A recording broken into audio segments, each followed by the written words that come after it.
Одоо энэ мөрдөгч гойн хууль бол бас харьцангуй боломжийн хууль гэж би боддог. Гэхдээ сайжруулах зүйлүүд бол байдаг.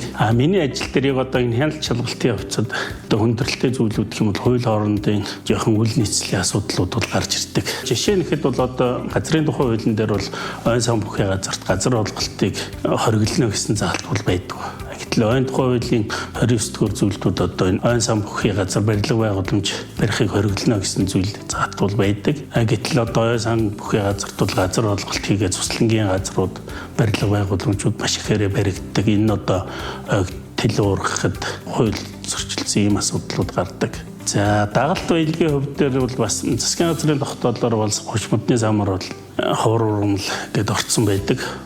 Ховор ургамлын үүрэг гэсэн утгаараа гэтэл өнөөдрийн мөрдөгч ойн тухай хуулиар бол одоо ойн дагалт баялаг юм гэж заасан байдаг. Гэтэл одоо зөрчлийн хэрэг шалган шийдвэрлэх явцад бол энэ одоо зарим нэгэн экологийн цагдаа дээр байгуулагчны байцаагчаас гадна экологийн цагдаа нар хяналт тавьж байгаа шүү дээ.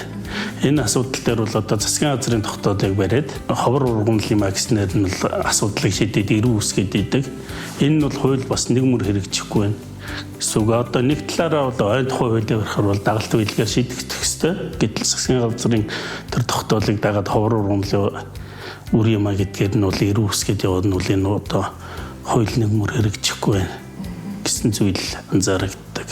За ажлын уялдаа холбооны хувьд бол би сум дундын ангийг бол босоо байгаас байвал зүгээр юм болов гэж боддог. Энэ олон жилийн хугацаанд ажиллах хугацаанд бол сум дундын анги босоо байж илүү чадварчих баг. Илүү инженер техникийн ажилтнууд өнөөдрийн хэмжээнд бол хүний нөөцийн хувьд бол хомсдолтой байдаг. Тэгэхээр бол хүний нөөцийн хомсдол мэрэгжсэн боловсон хүчинтэй болоод ирсэн тохиолдолд бол одоо өнөөдрийн сум дундын ангиудыг босоо болгосноор иргэдийн урлаар батлаад байгаа модны хуваарийн тэр цэвэрлэгээний хотолтыг айл газраас хийлгэх үү, ямар компанид бэлтгэх үү энэ гэдэг дээр бол тэр одоо ангийнхны өөрсний яриад байгаа тэр лобби проблем гэдэг байгаагаас илүү шинжлэх ухаанч үндслээр хандж иж мод бэлтгэлийн ажил бол явагдах зүйтэй гэж боддог. Тийм учраас бол анги чадварлаг аж ахуйн арга хэмжээг бол зөв төлөвлөж явах хэрэгтэй байхаа гэж боддог. За миний бодож байгаагаар бол ойн газарт агентлаг засгийн газрын хэрэгжүүлэгч агентлагтай бол шууд харилцагдаад тэнцэнээсээ чиглэлээ аваад явах нь бол илүү шинжлэх ухаанч байдлаар ажил нь үргэлжлэх болов гэж боддог. Өнөөдрийн мөрдөгж байгаа хуулийн хэмжээнд бол төрийн захиргааны төв байгууллага дээд хязгаарыг батлана гэж байгаа.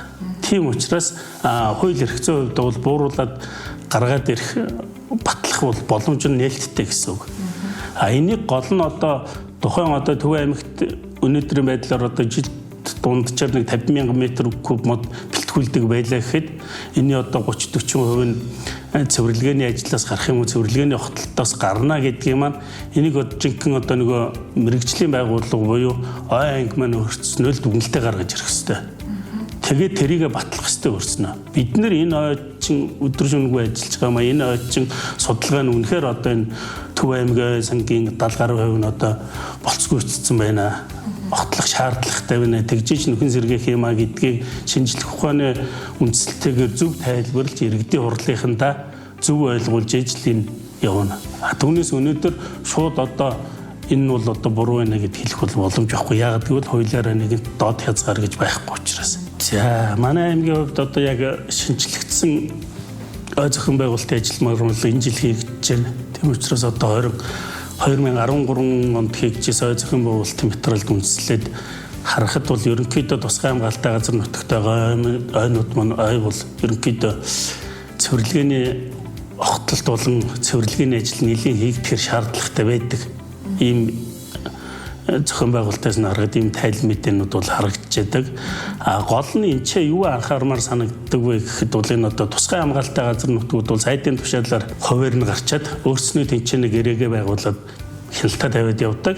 За тусдаа зарим нэг тохиолдолд бид нар нэг төлөвлөгөөт бус урьдчилсан сэргийлэх хяналтаар хяналт шалгалт хийх явцад бол энд одоо цэвэрлэгээний ажил хийн гэсэн гэрээгээр орчиж цэвэрлэгээний огтлууд хийсэн тохиолдлууд бол гарч ирээд байдаг. Тэгэхээр энэ дээр юу хэлэх гээд байна вэ гэхээр би тусгай хамгаалалттай газар нутагт ажиллаж байгаа байцаагч, байгаль хамгаалагчтай хяналтаа илүү тавиулах нь зүйтэй болов төрийн захиргааны төв байгууллагаас шаардаад. Дээрээс нь эднэрт одоо цэвэрлэгээний ажил, цэвэрлэгээний огтлт хоёрынхоо маш сайн ялгааг нь сургалт сурталчилгаагаараа хэлж өгсөн үедтэй баг. Дээрээс нь мөн одоо түлшний мод техникийн шаардлага MNS гэдэг стандарт байгаа. Энэ стандартыг бас нэлээд судалгуулж аж ахуйн нэгжтэн шаардлагын ер нь хариуцлагыг нь бол өндөржүүлэх шаардлагатай гэж боддог. Харьцангуй яг өнөөдрийн Төв аймгийн нутаг дэвсгэрт үйл ажиллагаа явуулж байгаа ашиглалтын бүсийн ойд мод бэлтгэж байгаа аж ахуйн нэгж, тусгай хамгаалалттай газарт мод бэлтгэж байгаа аж ахуйн нэгж хоёрыг харьцуулаад харах юм бол миний өнцгөөс бол ашиглалтын бүсийн ойд үйл ажиллагаа явуулж байгаа аж ахуйн нэгжүүд нь илүү чадварлаг харагддаг.